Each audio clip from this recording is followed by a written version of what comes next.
Welcome back to the deep dive. Usually when we sit down to talk about a new generation of a car, we're getting ready to dissect some massive proprietary breakthrough. Yeah, we're looking for the world's first this or the groundbreaking that. Exactly. But today is different. We are looking at a machine that is, I don't know, almost aggressively humble. It's a fascinating case study, really. It forces us to ask what a car brand actually is in, the late 2020s. Right. We're looking at a car that just strips away all the ego and says, look, I am a tool, I work. We are talking about the Suzuki Across, and we're digging into a few sources here.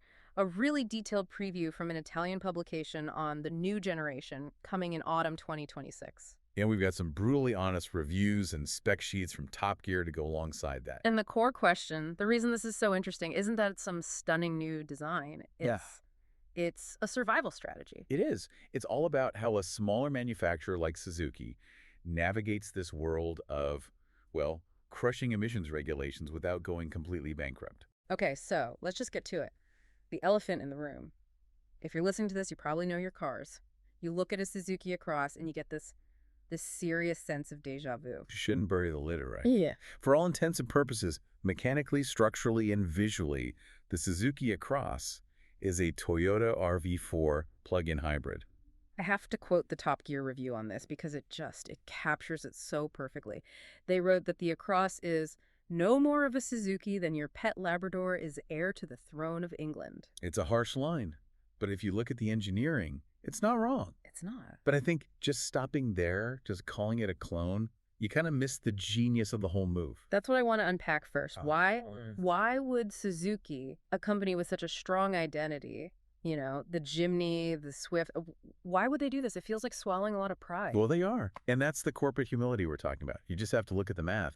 In Europe, manufacturers get hit with these huge fines if their average fleet emissions are too high. And Suzuki sells a lot of small, fun petrol cars. Exactly. They don't have a massive in-house R&D budget for electrification like Toyota or VW does. So they hit a wall. Either spend billions in 5 years developing a brand new hybrid system or rent the best one on the market. Or rent the best one. And that's what the Across is. It's a compliance tool. By selling this one ultra-low emission car, it drags their whole fleet average down. So, in a weird way, if you love the Suzuki Jimny, you should probably be thanking the Across. Precisely. It's the shield. It protects the rest of the lineup. It's just a pragmatic handshake with Toyota.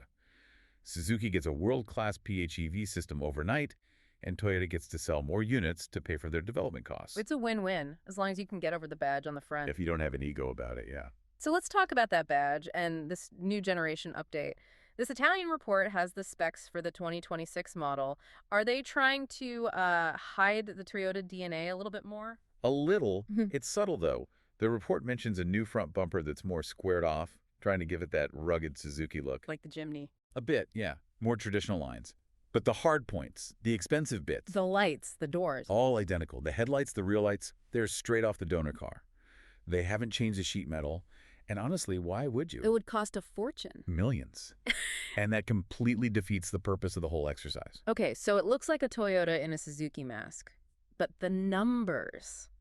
This is where the new specs from that Italian source really got me. This is not some slow-worthy eco box. No, not at all. This is the sleeper aspect of the car.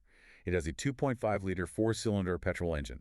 And 2 electric motors. Correct. One on each axle, which is key. It's what they call the AllGrip E-Four system. Yeah. There's no physical drive shaft connecting the front and back. So the rear wheels are purely electric driven. Purely electric. It cuts down on weight and drag, but it also gives you instant torque. And the total output for this new generation. The 2026 specs listed at 306 CV. So in our language, that's what, 302, maybe 304 brake horsepower? 304 horsepower. In a Suzuki family SUV. That's a lot.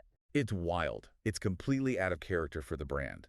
I mean, think about it. The Suzuki Swift Sport, their little hot hatch, has about 127 horsepower. So this has more than double the power of their sports car. Way more than double. And the acceleration figures prove it. What are we talking? The data says 0 to 62 miles per hour in about 6.0, maybe 6.1 seconds. That's genuinely quick. You could actually surprise a few people at the traffic lights on your way to do the weekly shop. You really could. But the speed is almost a side effect. The real headline in the 2026 update, especially from the Italian source, is the battery. It's taken a huge leap, I noticed that the battery size seems to have grown quite a bit from the older reviews. significantly. The new spec lists a battery capacity of 22.7 kilowatt hours. For a plug-in hybrid, that is massive. I mean, most of the competition is hovering around 13 or 14. Exactly. A 22.7 kilowatt hour battery is what you would have found in a full EV, like an early Nissan Leaf not that long ago. And what does that mean in the real world? Why should you care about that number? Range. Pure electric range. Toyota, the company that provides the tech, claims this setup is good for about 100 kilometers of driving just on the battery. That's 62 miles. 62 miles. And that's a huge psychological barrier to cross. Right. With a 30-mile range, you're probably using petrol on your commute home. With 62 miles, you can do the commute, the school run, the grocery store, all of it, without ever waking up the engine. So for, what, 90% of your journeys, this is an electric vehicle? It is. The petrol engine basically becomes a holiday generator. You only use it for long trips. It completely changes the use case. It's an EV with a safety net. But there's a catch with a battery that big, right? You've got to fill it up. And physics is physics. A bigger bucket takes longer to fill.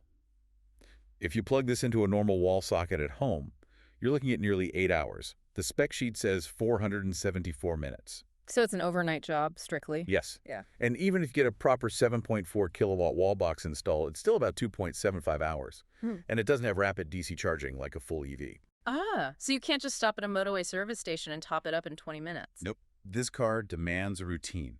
You need a driveway, and you need to get in the habit of plugging it in every single night. If you don't. You're just lugging around a very heavy, very expensive battery for no reason. Exactly. Your efficiency just plummets. This tool only works if you use it right. Let's move inside then. It's fast, it has huge range, but if I'm sitting in the 2026 model, does it feel like the future? It feels like a modernized present. The big upgrade for 2026 is the screens. You're getting a 12.9-inch central infotainment screen. That's a big slab of glass. It is. And a 12.3-inch digital screen for the driver.